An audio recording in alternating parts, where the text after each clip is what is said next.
Over the past few months, I've been testing Viture's XR glasses, mainly the Luma Pro and Luma Ultra, and I have to say, they're impressive, but their performance really depends on what device you connect them to. That's because they're still in development, and the experience can vary a lot depending on whether you're on a phone, handheld, or computer. But when I first tried the Viture Beasts, what caught me off guard wasn't the design, or even the display, was how functional they were right out of the box. No matter what I hooked them up to, the experience felt smooth and consistent, which immediately made me curious about how they compared to the Luma series. The Viture Beasts aren't your typical VR or AR glasses. You're not stepping into a virtual world, and you won't see holograms floating around your room.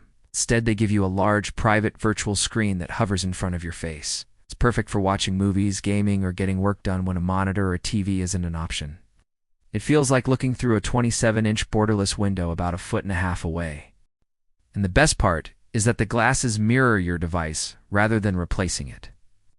Whatever you're running on your phone, handheld, or computer just shows up here, only bigger and more immersive. How the screen behaves depends on the mode you're in. Static mode locks the screen to your head, which is simple but can feel a little jumpy with every movement. Smooth follow softens that, tracking your head while damping small shakes, which is much better for long sessions. Then there's Spatial Anchor, which gives you true 3 degrees of freedom. The screen stays pinned in space as you move your head, making it feel far more natural, especially for gaming or casual content. And the best part? All of these modes work on any device because the controls are built directly into the glasses. Unlike the Luma series, which requires additional apps or accessories to get a similar experience, the Beasts give it to you immediately. No setup headaches. Visually, the Beasts sit in a solid middle ground. They use Sony OLED panels, just like the Lumas, with 120p per eye and up to 120 Hz refresh.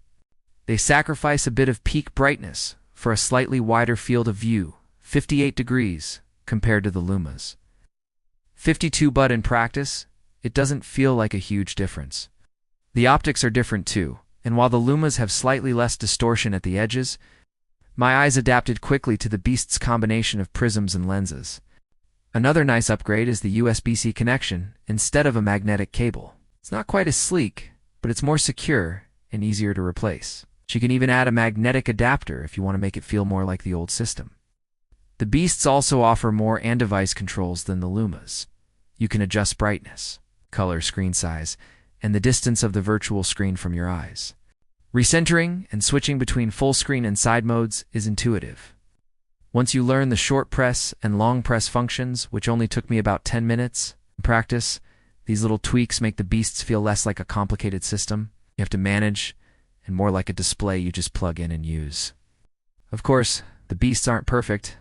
The field of view is smaller than a full VR headset, so while the screen feels large, spatial tracking can feel a bit limited at the edges. But there's a neat feature where looking away from spatially anchored content removes the tint, letting you interact with your surroundings.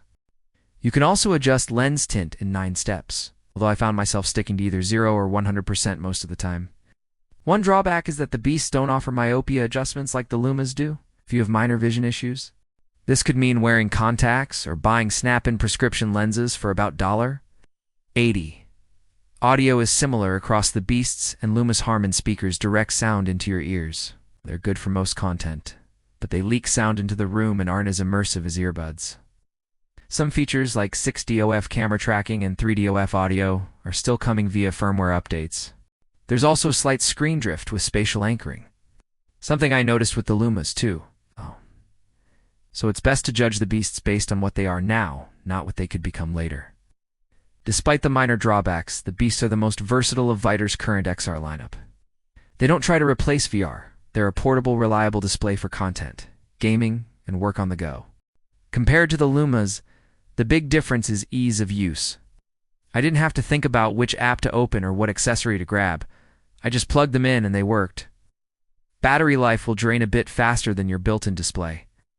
And you'll need the Pro Mobile dock for the Switch, but that's more of a Nintendo limitation than a Viture one. Of all the glasses I've tried, these are the ones I'll be packing in my bag.